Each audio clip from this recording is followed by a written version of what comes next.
why do people say that some places are too sinful? What does that mean? That's a big question, sweetheart. Let me tell you an old story about two cities that forgot God. Long ago, there were two men, Abraham and Lot.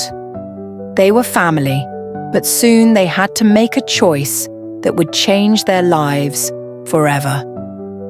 Abraham and Lot had many flocks and herds, and their servants often argued because the land couldn't support them both. Abraham, a man of peace, told Lot, "Let's not fight. Choose any land you want, and I will go the other way." Lot looks over the lush green plains of Sodom and chooses it over Abraham's drier land. Lot's choice seemed wise. Sodom was beautiful and full of wealth, but he did not know he was walking into danger. Sodom was a rich city, but the people had turned away from kindness and righteousness. They were selfish and cruel, forgetting the ways of God. One evening, two heavenly messengers disguised as travelers enter the city and meet Lot. Lot, a righteous man, welcomed the strangers into his home, offering them shelter and food, but the people of Sodom had no kindness left in their hearts. A violent mob gathers outside, demanding to harm the guests.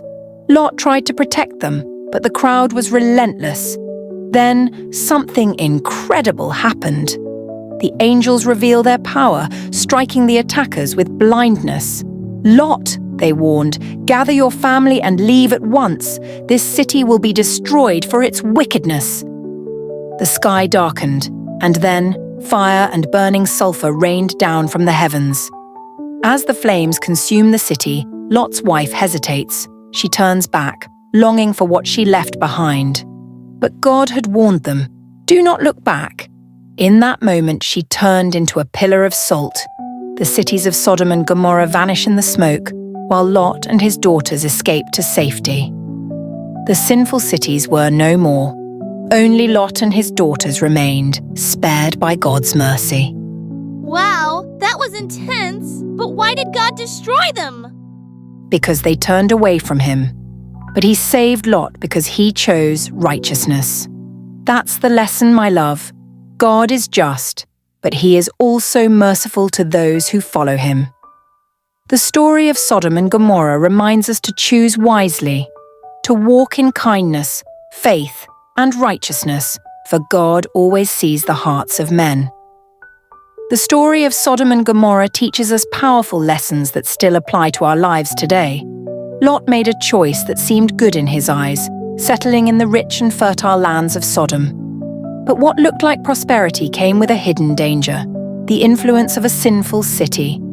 This reminds us that the company we keep shapes our future. The people we surround ourselves with, the environments we dwell in, and the values we embrace can either draw us closer to God or pull us away. The Bible warns us in 1 Corinthians 15:33, "Do not be misled. Bad company corrupts good character." If we desire to walk in wisdom, we must seek friendships and places that strengthen our faith.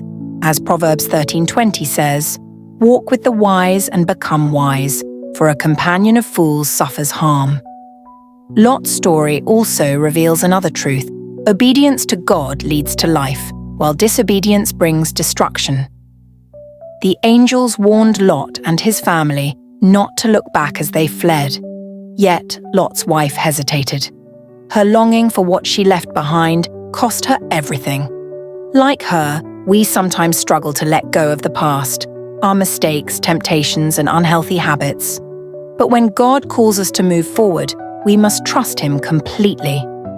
John 14:15 reminds us, "If you love me, keep my commandments."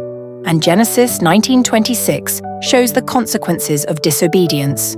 But Lot's wife looked back, and she became a pillar of salt. God's path leads to safety, but we must be willing to walk in faith without hesitation.